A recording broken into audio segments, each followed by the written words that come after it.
غازہ کے معصوم، لاچار اور بے بس ماں باپ، بے آسرا بیواؤں، سہاگنوں، نومولود بچوں، خاص طور پر وہ معصوم جن کے پیدائش کے سرٹیفکیٹ سے پہلے موت کا پروانہ جاری ہوا، اور زخموں میں چور نوجوانوں مگر بلند حوصلے اور پختہ ایمان کے مالک فلسطین کے باسیوں سے مخاطب ہوں کہ پاکستان سے ان کی بہن انہیں عقیدت بھرا سلام کہتی ہے اور عرض کرتی ہے کہ میری بہن بھائیوں، جس طرح آپ بے بس ہو کے آپ کے پاس کھانے کو کچھ نہیں، مریضوں کے علاج کے لیے ادویات نہیں، میتوں کو دفنانے کے لیے کفن نہیں، ایسے ہی میرے پاس آپ کے حق میں آواز بلند کرنے کے لیے زبان نہیں،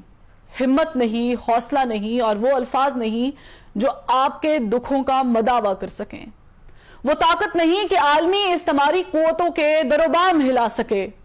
ہاں مگر آپ کے پاس ایمانی طاقت ہے، جذبہ بلالی ہے اور روح ہلالی ہے، اور سب سے بڑھ کر وہ آہ ہے جو اثر رکھتی ہے پر نہیں طاقت پرواز مگر رکھتی ہے،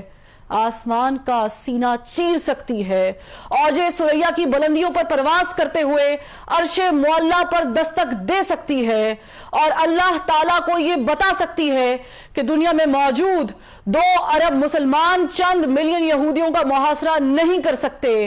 باطل کی قوت کو ایمانی جذبے سے پچھاڑ نہیں سکتے، اور ان اربوں کی گنتی میں نہ وہ 313 میسر ہیں اور نہ ہی وہ 72 کا قافلہ سپر جو باطل سے محض ٹکرایا ہی نہیں، سچ کا علم بھی ہمیشہ کے لیے بلند کر گیا۔ تمہاری آہ یہ بھی شکوہ کر سکتی ہے کہ اب مسلمان ماؤں نے صلاح الدین ایوبی، نور الدین زنگی، طارق بن زیاد اور محمد بن قاسم جنم دینا چھوڑ دیے ہیں، یہاں خیبر کا قلعہ ایک ہاتھ سے اکھاڑ پھینکنے والے ولی بھی ناپید ہیں، اور سیف اللہ کے نام کی نسبت رکھنے والے جنگجو بھی میسر نہیں، تو اے اللہ ابابیلوں کا کوئی جھنڈ عطا فرما، کوئی تیز ہوا یا آندھی بھیج، یا پھر کوئی ایسا طوفان جو صہیونی طاقتوں کو نیست و نابود کر دے۔ تمہاری آہو بقا 2 ارب مسلمان کے دل نہیں دھڑکا سکتی، ظالم اور جابر حکمرانوں کے سامنے کلمہ حق نہیں بلند کر سکتی، عالمی انسانی حقوق کی تنظیموں کو نہیں جھنجھوڑ سکتی، UN، OIC اور یورپی یونین جیسی طاقتوں کا ضمیر نہیں جگا سکتی، مگر یہ عرش معلی کو ہلا سکتی ہے، اللہ کے جلال اور غیظ و غضب کو جلا بخش سکتی ہے، اور جبار و قہار کو اپنی جانب متوجہ کر سکتی ہے، آسمان سے آگ برسوا سکتی ہے، پتھروں کی بارش بھی کروا سکتی ہے، اور برف کے گولے بھی گروا سکتی ہے۔ فلسطین کے بے بس و مجبور و محقور باسیوں، تمہاری داد رسی کو دنیا سے نہیں کوئی آنے والا، تمہارے زخموں کی مرہم پٹی بھی کوئی نہیں کرنے والا، پیاس اور بھوک سے بلکتے تڑپتے بچوں کو کوئی نہیں نوالا دینے والا، تمہاری میتوں پر کوئی کفن بھی نہیں ڈالنے والا، تمہارے اسکول، اسپتال اور پناہ گاہوں کو بھی دنیا کا کوئی معتبر نہیں محفوظ بنانے والا، غرض اس دنیا میں کوئی بھی نہیں تمہارا رکھوالا، کیونکہ اس دنیا کے ٹھیکیداروں کو ڈالر کی بھوک ہے، بارود کے کاروبار کی فکر ہے، عالمی مراسم اور دنیا میں اپنے وقار کی فکر ہے، سپر پاور کے اتحادی ہونے اور ان سے دوستیاں نبھانے کی پرواہ ہے، اور محض اپنی جان کی فکر ہے۔ اے فلسطین کے باسیوں، ہم نے اپنے ایوانوں میں مذمتی قراردادیں پیش کر دی ہیں، عالمی اداروں میں بھی زبردست احتجاج کیا ہے، ریکارڈ ملین مارچ کیے ہیں، سیو غازہ، نو وار اور فری پیلسٹائن کے نعرے بھی بلند کیے ہیں، اور یہی وہ سب کچھ ہے جس کے لیے ہمارے آقا ہمیں اجازت دیتے ہیں۔ وہ استعماری طاقتیں جن کی ہم کٹ پتلیاں ہیں، اس سے آگے کچھ کرنے کی ہمیں اجازت نہیں دیتی، کیونکہ ہماری آنکھیں ڈالر کو ترستی ہیں اور ہمارے دل امریکہ، کینیڈا اور برطانیہ کے ویزے کے لیے دھڑکتے ہیں، اور ہم عالمی پابندیوں سے ڈرتے ہیں، کیونکہ ایک جانب IMF نے ہمارے پاؤں میں زنجیریں ڈال رکھی ہیں تو دوسری جانب یورپی یونین میں GSP+ کا سٹیٹس ہمارے ہاتھوں میں ہتھکڑیاں ڈالے ہوئے ہے، تو سب سے بڑھ کر کے فیٹف کا ہتھوڑا ہمارے سروں پر منڈلا رہا ہے کہ ادھر ہم نے اپنے آقاؤں کی ذرا حکم عدولی کی، اور ادھر عالمی پابندیوں کے نام پر ہمارا بھرکس نکال دیا جائے گا۔ ہمیں ڈیفالٹ ڈکلیئر کر دیا جائے گا, ہمیں اچھوت قرار دے دیا جائے گا اور دنیا ہمارا بوائکٹ کر دے گی, کیونکہ ہمارے جسم پر قید ہے, جذبات پہ زنجیریں ہیں, فکر محبوس ہے, گفتار پہ تعزیریں ہیں, اپنی ہمت ہے کہ ہم پھر بھی جیے جاتے ہیں. زندگی کیا کسی مفلس کی قبا ہے جس میں ہر گھڑی درد کے پیوند لگے جاتے ہیں.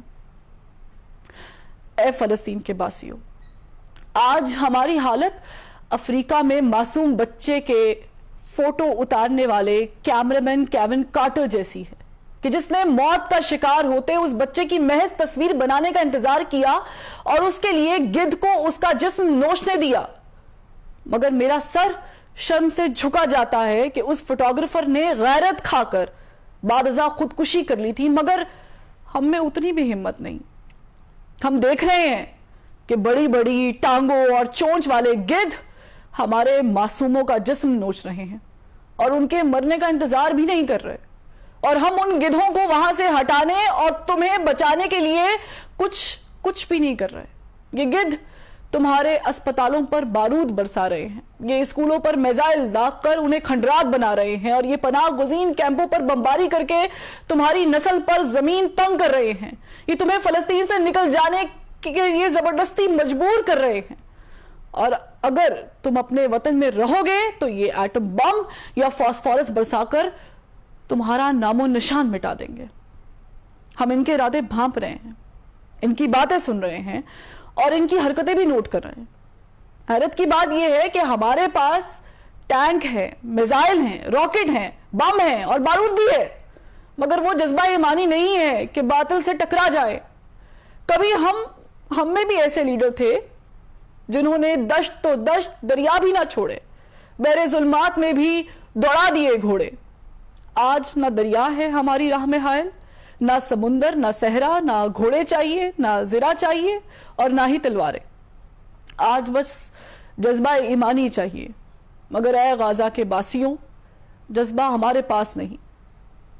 وہ ایمانی قوت نہیں, وہ نعرہ تکبیر کی انرجی ہم میں نہیں, اور ایمان کی ایسی طاقت سے بھی شاید ہم محروم ہیں